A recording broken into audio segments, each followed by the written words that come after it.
નમસ્કાર વિદ્યાર્થી મિત્રો, ધોરણ 10 વિજ્ઞાનમાં પ્રકરણ 12 વિદ્યુત માટે વાત કરતા છે મિત્રો, જેમાં વિદ્યુત પ્રવાહની તાપીય અસર માટે વાત કરવાની છે મિત્રો। એના માટે સૌપ્રથમ આપણે જૂલનો નિયમ જોઈ લઈએ।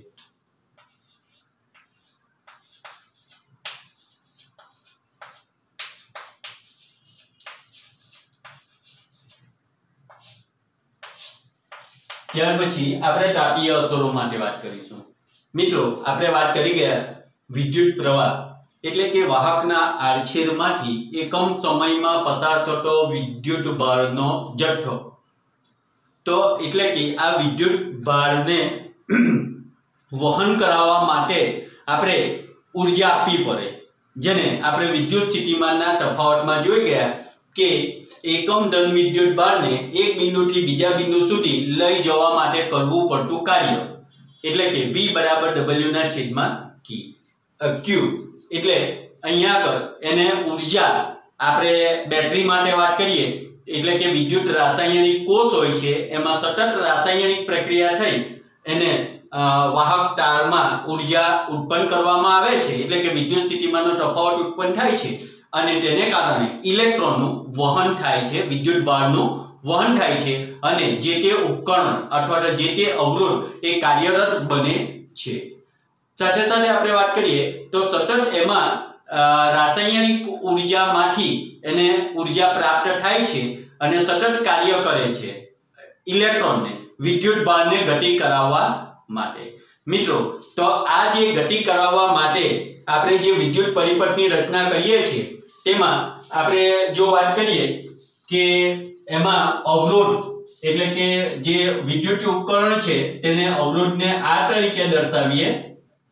અહીંયા આગળ અવરોધ R માંથી વિદ્યુત પ્રવાહ જે પસાર થાય છે એ વિદ્યુત પ્રવાહ જેની સંજ્ઞા I છે અને વાહક તાર છે તેમાં વિદ્યુત સ્થિતિમાનનો તફાવત વિદ્યુત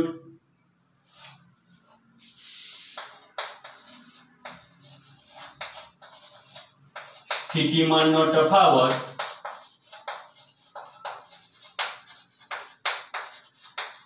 જેને આપણે V સંજ્ઞા દ્વારા દર્શાવીએ છીએ મિત્રો।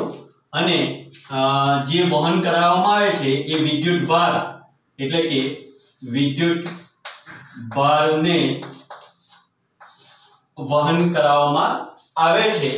તો આમાં સતત એને જે ઊર્જા વિદ્યુત રાસાયણિક કોષ દ્વારા જે ઊર્જા આપવામાં આવે છે એટલે કે જે કાર્ય કરવામાં આવે છે, તો આવા વિદ્યુત પરિપથમાં એટલે કે આ અવરોધ દ્વારા જેમાંથી I જેટલો વિદ્યુત પ્રવાહનું વહન થતું હોય અને તેમાં બે છેડા વચ્ચે વિદ્યુત સ્થિતિમાનનો તફાવત V જેટલો હોય અને આ તેમાંથી Q વિદ્યુત ભારને વહન કરાવવા માટે કરવું પડતું કાર્ય અથવા તો ઊર્જા, બીજા શબ્દોમાં કહીએ તો ઊર્જા જે આપવી પડે છે એ W જેટલી હોય, તો એના માટે આપણે વિદ્યુત સ્થિતિમાનનો તફાવતનું સૂત્ર જોઈ ગયેલા V બરાબર W ના છેદમાં Q એટલે કે એકમ ધન વિદ્યુત ભારને એક બિંદુથી બીજા બિંદુ સુધી લઈ જવા માટે કરવું પડતું કાર્ય V બરાબર W ના છેદમાં Q।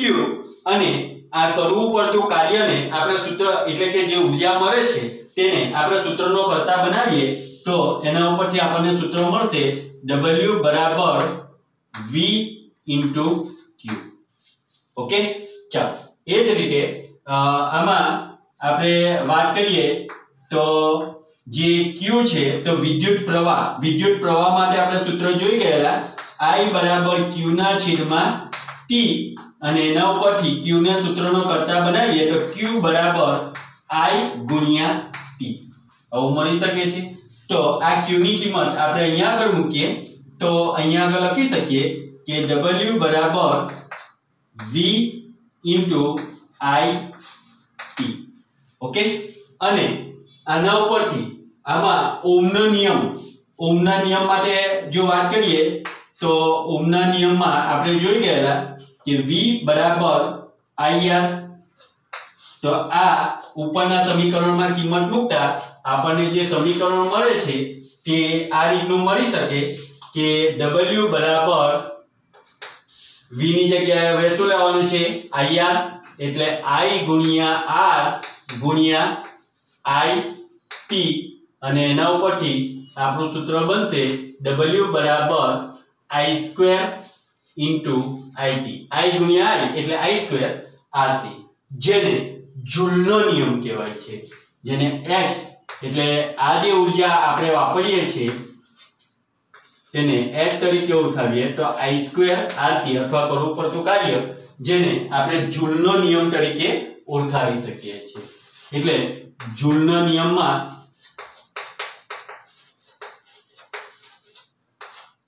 આપણે જો વાત કરીએ તો કે જે ઊર્જા અથવા તો ઉત્પન્ન થતી ઉષ્મા, અહીંયા આગળથી આપણે વાત કરી તે મુજબ કે જે કાર્ય કરીએ છીએ વિદ્યુત ભારના વહન માટે, તો કોઈ પણ ઉપકરણને કાર્યરત કરવા માટે આપણે ઊર્જા આપવી પડે છે, એટલે કે કાર્ય કરવું પડે છે. તો એમાંનું ધારો કે ઇલેક્ટ્રિક પંખો છે અથવા બલ્બ છે, બલ્બનો આપણો ઉપયોગનો હેતુ શું છે તો કે પ્રકાશ મેળવવા માટે. પંખાનો ઉપયોગ શું છે તો કે પવન મેળવવા માટે. પરંતુ બલ્બ, ટ્યુબલાઇટ કે કોઈ પણ વિદ્યુત ઉપકરણ હોય તેને આપણે અમુક સમય સુધી કાર્યરત રાખીએ, એટલે કે ચાલુ રાખીએ, તો થોડા સમય પછી આપણને જેમ કે પંખામાં પવન જોઈએ છે, પવન ઊર્જા જોઈએ છે, તો થોડો સમય ચાલુ રાખતા ત્યાર પછી આપણને પવન ઊર્જા તો મળે છે, પરંતુ એને બંધ કરીને ચેક કરીએ આપણે તો એ ગરમ થયેલો જોવા મળશે. બલ્બ જે છે, બલ્બને અમુક સમય સુધી ચાલુ રાખતા ત્યાર પછી ચેક કરીએ એમાંથી આપણને પ્રકાશ જ જોઈએ છે, પરંતુ બલ્બ પણ ગરમ થયેલો જોવા મળે છે. એટલે કે અહીંયા આગળ જે વિદ્યુત ઊર્જા છે તેનું બે ઊર્જામાં રૂપાંતરિત થાય છે. એક તો પંખા માટે વાત કરીએ તો પવન ઊર્જા તો મળે છે, એટલે કે પાંખિયાને યાંત્રિક કાર્ય કરાવે છે, પરંતુ સાથે સાથે ઉષ્મા ઊર્જા પણ મુક્ત થાય છે. એ જ રીતે બલ્બ માટે જો વાત કરીએ તો બલ્બમાં આપણને પ્રકાશની જરૂર છે, ઉષ્માની જરૂર નથી, તેમ છતાં ઉષ્મા ઊર્જા ઉત્પન્ન થાય છે અને બલ્બ ગરમ થાય છે. એટલે આ ઊર્જા જે છે, આવી કેટલીક ઊર્જા એ યોગ્ય હેતુસર કામ કરે છે, અને બીજી ઊર્જા જે છે એ આ રીતે વ્યય પામે છે, ઉષ્મા સ્વરૂપે વ્યય પામે છે. તો ઉષ્મા સ્વરૂપે જે વ્યય પામતી ઊર્જા છે તેના માટેનું સૂત્ર H બરાબર I² RT, જેને આપણે જૂલના નિયમ તરીકે ઓળખાવી શકીએ. એટલે કે જે આ ઊર્જા ઉષ્મા ઉત્પન્ન થાય છે તે વિદ્યુત પ્રવાહના વર્ગના સમપ્રમાણમાં, જો I ના વર્ગના સમપ્રમાણ, I² એટલે વિદ્યુત પ્રવાહનો વર્ગ, તેના સમપ્રમાણમાં, અવરોધના પણ સમપ્રમાણમાં, અને સમય, કેટલો સમય આપણે વિદ્યુત પ્રવાહ પ્રસાર કરીએ છીએ તેના પણ સમપ્રમાણમાં જોવા મળે છે. તો આને આ સૂત્રને આપણે જૂલના નિયમ તરીકે ઓળખાવી શકીએ છીએ કે વિદ્યુત પ્રવાહના સમપ્રમાણમાં, વર્ગના સમપ્રમાણમાં, અવરોધના સમપ્રમાણમાં અને સમયના પણ સમપ્રમાણમાં આ ઉષ્મા ઊર્જા એમાં ઉત્પન્ન થાય છે. મિત્રો, આપણે એ ઊર્જાના વ્યય માટે, ઉષ્મા ઊર્જા સ્વરૂપે જે વ્યય પામે છે તેના માટે વાત કરી કે આપણે જે હેતુસર કાર્યરત કરાવીએ છીએ તે સિવાયની કેટલીક ઊર્જા આ રીતે ઉષ્મા સ્વરૂપે વ્યય પણ પામે છે. તો મિત્રો, અહીંયા આગળ બીજી વસ્તુ કે એનો આ જે વિદ્યુત પ્રવાહની તાપીય અસરો, જે રીતે અહીંયા આગળ આપણે વાત કરી જૂલના નિયમને આધારે કે એના માટે વિદ્યુત રાસાયણિક કોષ કાર્યરત બને છે અને એને ગતિ કરાવે છે, તો એમાંની કેટલીક ઊર્જા યોગ્ય હેતુસર ઉપયોગમાં આવે છે, જ્યારે બાકીની જે ઊર્જા છે તો આ રીતે ઉષ્મા સ્વરૂપે વ્યય પામે છે, એટલે કે તાપીય અસર છે એની. બરાબર છે મિત્રો. અહીં આગળ બીજી એક વસ્તુ માટે આપણે વાત કરવાની છે કે આ જે વિદ્યુત પ્રવાહની તાપીય અસર જે છે એ તાપીય અસરના વ્યવહારુ ઉપયોગો.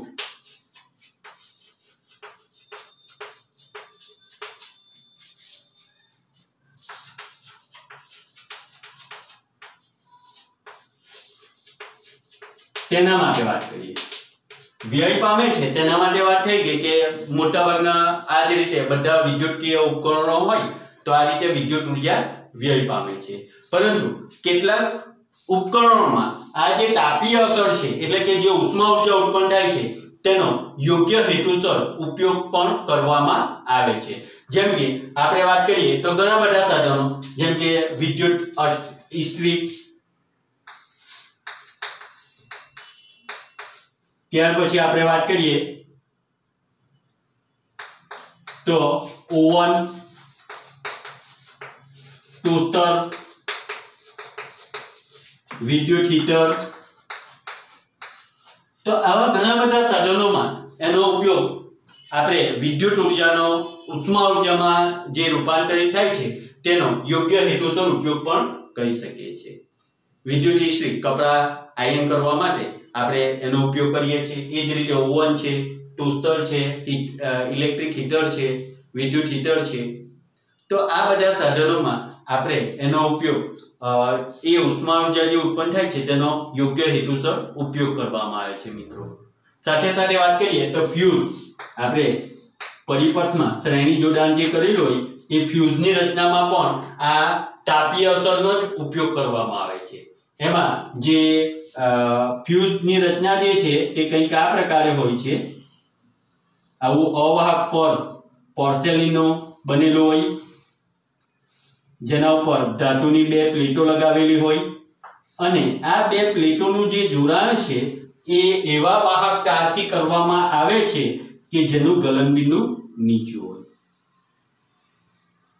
તો ગલનબિંદુ નીચું હોવાને કારણે શું થાય છે કે જો આપણા ઘરોમાં પણ ફ્યુઝની રચના કરેલી હોય છે, ફ્યુઝ પણ જુદા જુદા પ્રકારના હોય છે, તો તે રીતે અહીંયા આગળ જો આપણે વાત કરીએ ને મેઇન સ્વિચ હોય ત્યાં આગળ પણ ફ્યુઝની રચના કરેલી હોય છે। તો આનો મુખ્ય હેતુ શું છે? તો કેટલીક વખત અકારણોસર વિદ્યુત પ્રવાહનું મૂલ્ય વધી જવાને કારણે વધુ ઉષ્મા ઉર્જા એટલે કે આપણા ઘરના જે વિદ્યુતીય ઉપકરણો છે તેમાં નુકસાન થવાની શક્યતા રહેલી છે। તો આ ફ્યુઝની રચનાને કારણે શું થાય છે કે આ જે વાહક તાર એટલે કે જે બે ધાતુની પ્લેટો છે તેનું જોડાણ જે વાહક તારની મદદથી કરેલું છે એ વાહક તાર જે છે એ નીચા ગલનબિંદુ વાળો, કેટલીક મિશ્ર ધાતુમાંથી એ બનાવેલો હોય છે, કોપર અને ટીન, તો આવી મિશ્ર ધાતુમાંથી કે જેનું ગલનબિંદુ નીચું હોય તેવો વાહક તારથી એનું જોડાણ કરેલું હોય છે। તેને કારણે શું થાય છે કે કેટલીક વખત આપણે વાત કરીએ તે મુજબ કે આવા કારણોસર વિદ્યુત પ્રવાહનું મૂલ્ય વધી જાય અને તેને કારણે વધુ ઉષ્મા ઉર્જા ઉત્પન્ન થશે। આપણે વાત કરી ગયા I² ના સમપ્રમાણ વિદ્યુત પ્રવાહના વર્ગના સમપ્રમાણમાં ઉષ્મા ઉર્જા જે ઉત્પન્ન થાય એટલે વધુ વિદ્યુત પ્રવાહનું મૂલ્ય પ્રાપ્ત થાય તો ઉષ્મા ઉર્જાનું મૂલ્ય વધશે અને તેને કારણે જે આ વાહક તાર કે જેનું ગલનબિંદુ નીચું છે એ શું થઈ જશે?